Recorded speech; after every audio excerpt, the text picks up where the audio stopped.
Indo British advanced pain clinic నొప్పి మాయం surgery దూరం ఫర్ అపాయింట్మెంట్స్ 9155515563 ఒకే ఒక ఆశ అదేనా.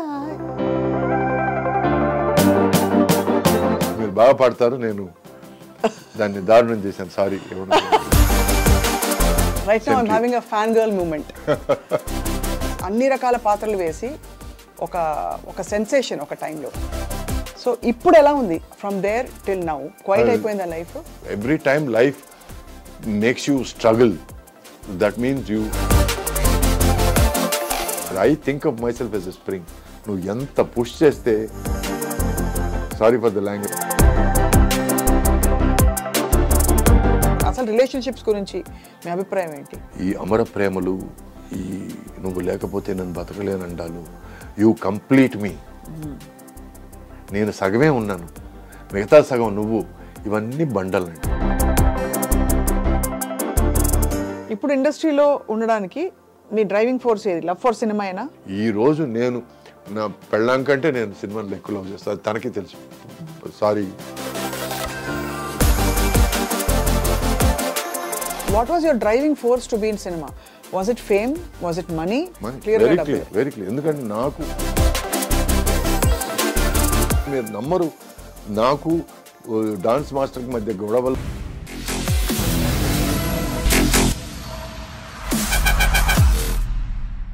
Hello and welcome to this candid conversation.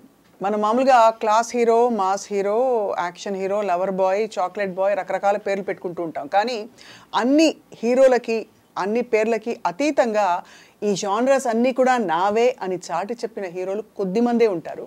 అటువంటి వారిలో నాకు చాలా ఇష్టమైన హీరో అండ్ ఒక ధూమ్, ఒక హల్చల్ చేసేసిన వ్యక్తి ఎవరు అంటే నటులు సురేష్ గారు. He's very well known all over India. ముఖ్యంగా దక్షిణ భారతదేశ చిత్ర పరిశ్రమలో ఆయన ముద్ర అలా వేసుకున్నారు. స్టెప్పులు వేస్తే ఉంటుందండి ఒక్కసారి.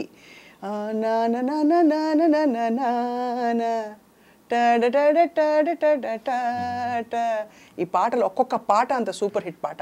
So it's a great pleasure, honour to welcome Suresh గారు to I dream studios.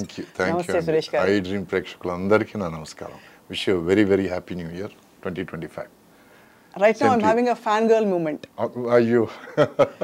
Because I think మీరు నిజంగానే you have surpassed all genres, all categories. అన్ని రకాల పాత్రలు వేసి ఒక సెన్సేషన్ ఒక టైంలో. సో ఇప్పుడు ఎలా ఉంది from there till now? Quite అయిపోయిందా లైఫ్? అదేనండి, అంటే ఈ సర్పాసింగ్ ఆల్ జానర్స్ అన్నారు చూడండి, అది I take it as a very big compliment అండి. ఎందుకంటే నా life, my first half of my life, first 6 years of my career అండి, మా ఫాదర్కి ఫైనాన్షియల్ ప్రాబ్లం వచ్చి, అందరూ అనుకుంటారు నేను గోల్డెన్ స్పూన్, సిల్వర్ స్పూన్ అని, ప్లాటినం స్పూన్ అని ఏదో అనుకుంటారు, because my father was a director and producer.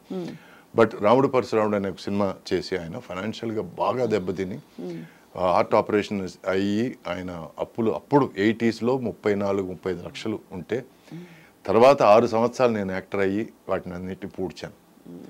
ఈ 6 సంవత్సరాల్లో నేను చేయకూడని సినిమాలన్నీ కూడా చేశాను. 1 సంవత్సరం 18 సినిమాలు చేశాను తమిళ్లో. అవును. సో ఇది అందరూ ఏమనుకుంటారు, రికార్డు కోసం చేశాడు అనుకుంటారు, నేను డబ్బుల కోసం చేశాను యాక్చువల్గా.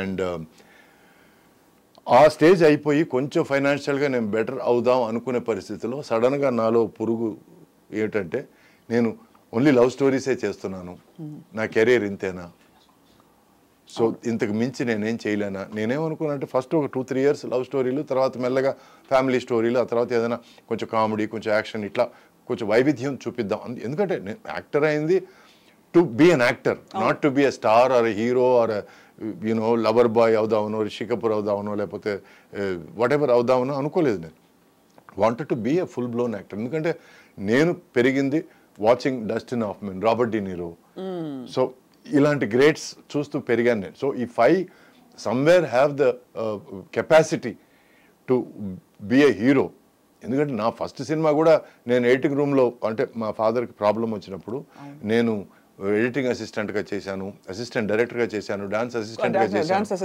సో ఈ 3 కలిపి నాకు ఆన్ ఏ గుడ్ డే 150 రూపాయలు వచ్చేవి. ఈ 150 రూపాయలు ఇంటికి తీసుకెళ్ళి మా అమ్మ చేతికి ఇచ్చేవాడిని. సో ఇట్లా నాకు 6 నుంచి 8 నెలలు నేను ఎలాగో ఫ్యామిలీని గడపగలను. ఈ టైంలో దేవుడి దయ వల్ల నాకు భారతీ వాసు ఇద్దరు డైరెక్టర్లు క్యాన్లు ఎత్తుంటే వచ్చి నువ్వు ఎవరు రేపు ఆఫీస్కి వచ్చి నీకు వేషం ఇస్తున్నానంటే ఏదో హీరో పక్క వేషం ఏదో అనుకున్నాను. ఆ తర్వాత తెలిసింది నాకు నన్ను హీరోగా ఎంచుకున్నారని. సో యథేచ్ఛగా వచ్చిన ఒక ఆపర్చునిటీ. నేను ఆ స్టేజ్కి వచ్చినప్పుడు ఇలాంటి వాళ్ళలాగా చేయాలి, ఇలాంటి వాళ్ళు చేసిన క్యారెక్టర్స్ రాబర్ట్ డినీరో, డస్టిన్ హాఫ్మన్, ఈ పేర్లు చెప్పాను కదా, ఆల్ పచినో. సో ఈ ముగ్గురు దేవుళ్ళు నాకు ఆ టైంలో. చాలామంది అంటారు కమల్ హాసన్ గారు కూడా వాళ్ళ ముగ్గురు అంటే బాగా ఇష్టం అని. So there were the greats in the 1980s. So నేను అప్పులంతా మొత్తం మీద తీర్చేసుకొని ఇంక మనం కొంచెం రిలాక్స్గా ఉందాం, ఇప్పుడు డబ్బులు సంపాదించుకుందాం అనే టైంలో నాకు ఈ పురుగు స్టార్ట్ అయింది. నేను ఐఎమ్ గెటింగ్ స్టక్ లవ్ స్టోరీస్లో. So I need to do something else అని నా ప్రొడ్యూసర్ని పిలిచి వేరే కథలు ఏమన్నా ఉంటే చూద్దాం, ఫ్యామిలీ స్టోరీస్ కానీ కొంచెం ఏదైనా థ్రిల్లర్స్ కానీ ఏదైనా చూద్దామంటే, ఎందుకయ్యా నువ్వు బాగున్నావు కదా, సినిమాలు నువ్వు 10 రూపాయలు ఖర్చు పెడితే 12 రూపాయలు వస్తుంది, 2 రూపాయలు మాకు మిగులుతుంది, నువ్వు తింటావు మేము తింటావు అని ఇలా మాట్లాడారు తప్ప ఎవరు ముందుకొచ్చి నాకు దే రెఫ్యూజ్డ్ అండి. చేస్తే నీతో లవ్ స్టోరీస్ చేస్తాం, లేకపోతే వేరే హీరోయిన్ చూసుకుంటాం అంటే. అప్పుడు I had to take a decision. అప్పుడు ఒక ఇల్లు కడుతున్నాను, ఒక 40% అయింది. ఈ టైంలో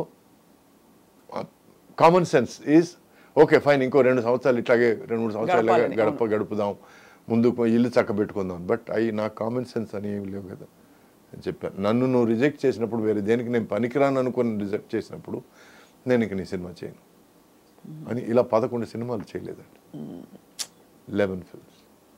సో దాంతో ఆ సగం కట్టేసి నీళ్ళు కూడా అమ్మాల్సి వచ్చింది. ఆ తర్వాత తమిళ్లో ఒక 7-8 నెలలు నేను ఖాళీగా ఉన్నాను. ఖాళీగా ఉన్నాను, నో వర్క్.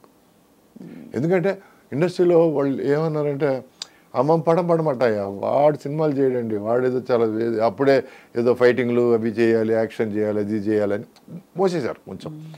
నేను అడిగింది ఏంటంటే కొంచెం థ్రిల్లర్స్, ఫ్యామిలీ స్టోరీస్ వెళ్దామండి, అక్కడ నుంచి మనం ఏదైనా కొంచెం నెక్స్ట్ స్టెప్కి వెళ్దామండి అని అనుకున్నా. ఈ టైంలో నాకు మొత్తం చుట్టూ అంధకార బంధనం లాగా కనిపించింది. నాకు ఐ డెంట్ అండర్స్టాండ్. అండ్ నేను ఇల్లు అమ్ముకొని బతుకుదేరు కంటిన్యూ చేసుకోవాలి కదా, బికాస్ అప్పటికి నేను సెటిల్ కాలేదు. అంటే మ్యారీడ్ లైఫ్, పెళ్లి చేసుకున్నాను, సెటిల్ కాలేదు, because it was not going very well. And ఈ కెరియర్ కూడా ఇలా జరిగినప్పుడు నేను ఇంక వేరే దారి లేకుండా నేను అక్కడ సురేష్ ప్రొడక్షన్స్ ఆఫీసు నాయుడు గారిని కలవడానికి వెళ్ళాను.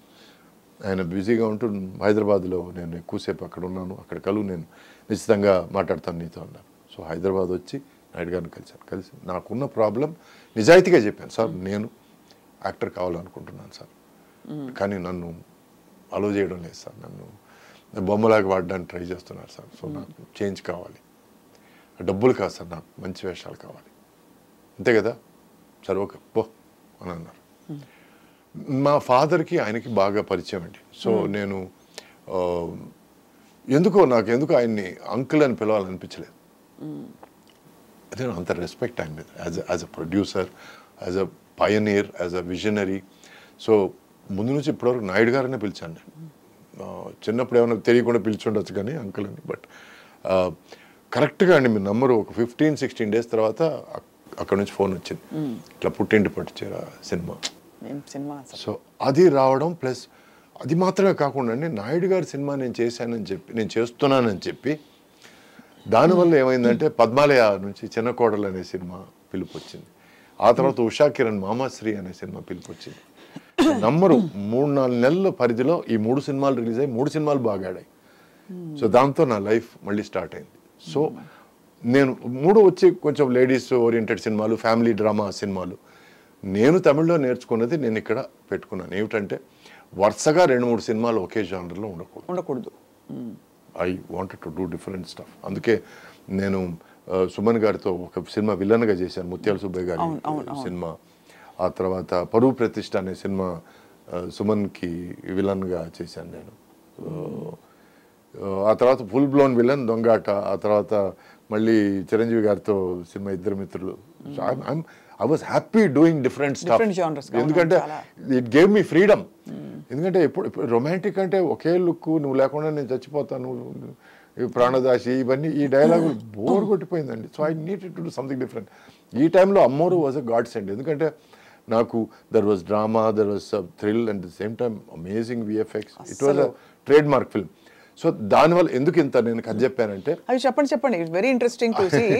అంటే అది చాలా సాహసోపేతమైన మీరు చెప్పినట్టు నిజమండి. అలా కంఫర్ట్ జోన్లో ఉండిపోవడం వేరు, కానీ మీరు ఆ రిస్క్ తీసుకుని దాని కష్టాలు పడి నలిగి మళ్ళీ బయటకు వచ్చి అది అంటే నేను ఎవరి మీద కంప్లైంట్ చేయడం లేదు. అప్పట్లో నేను తమిళ్లో మ్యాక్సిమం తీసుకునేది 5 lakhs అండి.